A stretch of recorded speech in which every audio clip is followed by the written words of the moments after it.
বন্ধুরা, একটি বহুল জিজ্ঞাসিত প্রশ্ন হল, ফেরাউনের জন্ম কিভাবে হয়েছিল? ফেরাউনের বাবা মা কে ছিলেন? এগুলি থাকবে আজকের এই ভিডিওর মেইন টপিক।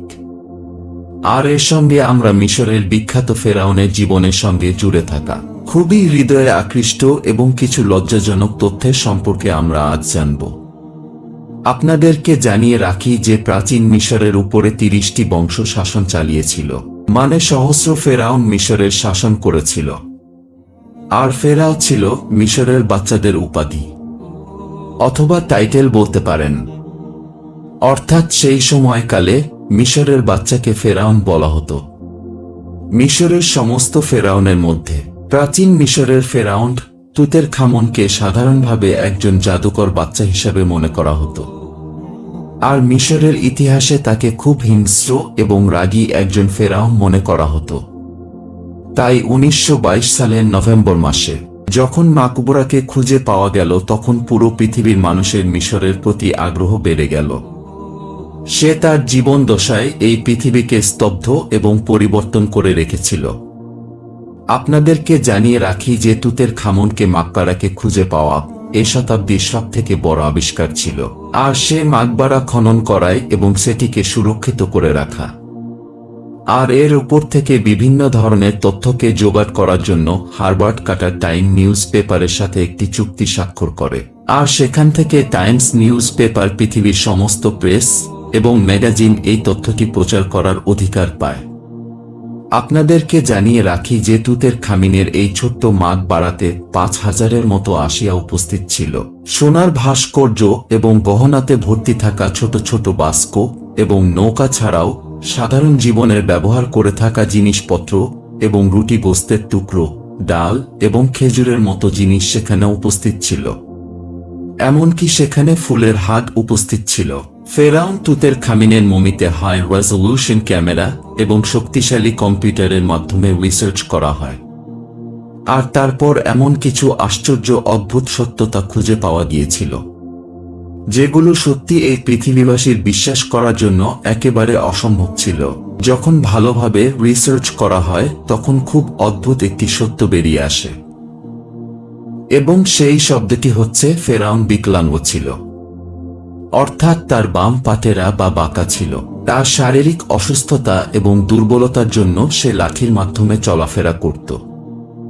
1968 খ্রিস্টাব্দে যে এক্স-রে করা হয়েছিল সেখান থেকে এটি জানা যায় যে হাড়ের একটি ছোট টুকরা তার মাথার খুলিতে ঢুকেছিল।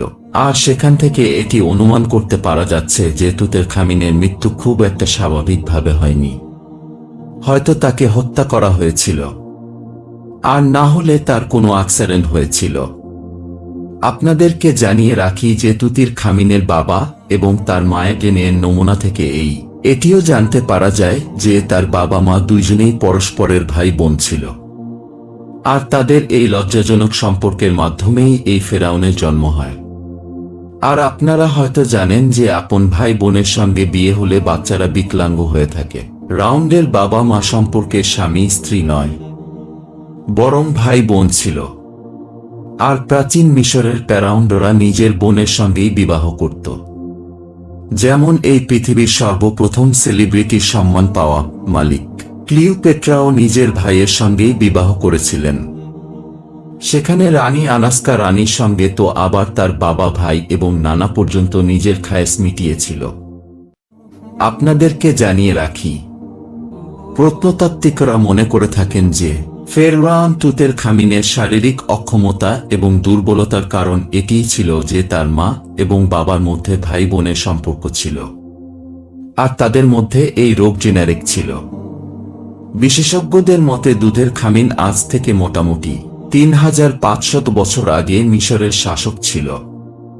প্রত্নতাত্ত্বিকরা মিশরের মোটামুটি 4000 বছরের পুরনো কবরকেও খুঁজে বের করতে সফল হয়েছে, আর যার মধ্যে ছিল একটি মাকবারা, এবং ফেরাউনের রানীও ছিল, আর যার নাম ছিল থানাতাওসম। তো প্রত্নতাত্ত্বিকদের এই টিমের মধ্যে এই কবর ফেরাউনের শাহী মহল সম্পর্কে আগে কখনোই জানা যায়নি।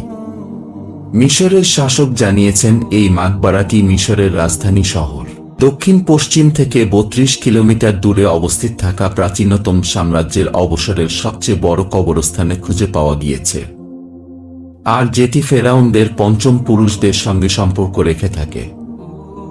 আবুসর প্রাচীন মিশরীয় ফেরাউনের সবচেয়ে পুরনো শাহী কবরস্থান ছিল। এখানে আছে আর যে ৪৫৭২ বছর আগে মিশরে শাসন করেছিল।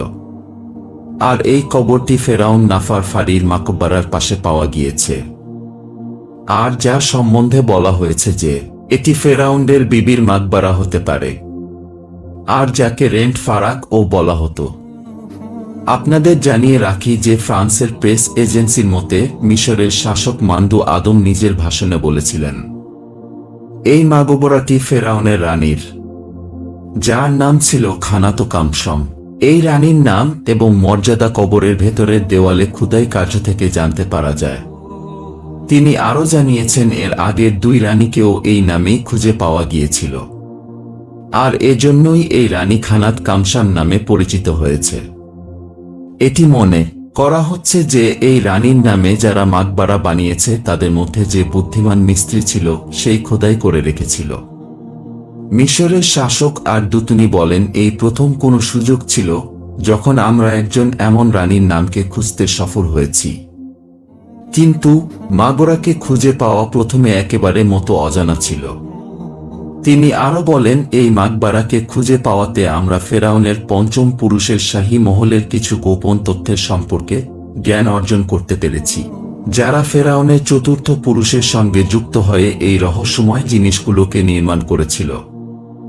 মিশরের এই খনন কাজের সঙ্গে যুক্ত থাকা একজন ব্যক্তির মতামত এই কবর 2345 থেকে 2990 খ্রিস্টাব্দে ফেরাউনের পঞ্চম পুরুষের বংশধরদের মনে করা হয়। তিনি আরও বলেন মাকবরার সন্ধান কয়েক বছরের মধ্যে সবচেয়ে গুরুত্বপূর্ণ একটি সন্ধান ছিল, আর যেটি আরও একবার পুনরায় প্রমাণ করে যে আবুসরের কবরস্থান প্রাচীন মিশরের অনেক গোপন তথ্য খুঁজতে সাহায্য করবে। মিশরের প্রত্নতাত্ত্বিকদের এই টিম 1976 সাল থেকে আবুসরের কাজ করছে, আর এই আবুসরের কবরস্থানকে মিশরের প্রাচীন ফেরাউনদের কবরস্থান মনে করা হয়। বিশেষজ্ঞরা এই মাকবারা খুঁজে পাওয়ার সাথে সাথে 30টি বাসনপত্র খুঁজে পান, আর যার মধ্যে 24টি চুনা পাথরের আর 6টি তামার পাত্র ছিল। এছাড়াও আরও কিছু গুরুত্বপূর্ণ জিনিস খুঁজে পাওয়া গিয়েছিল এই কবরস্থান থেকে।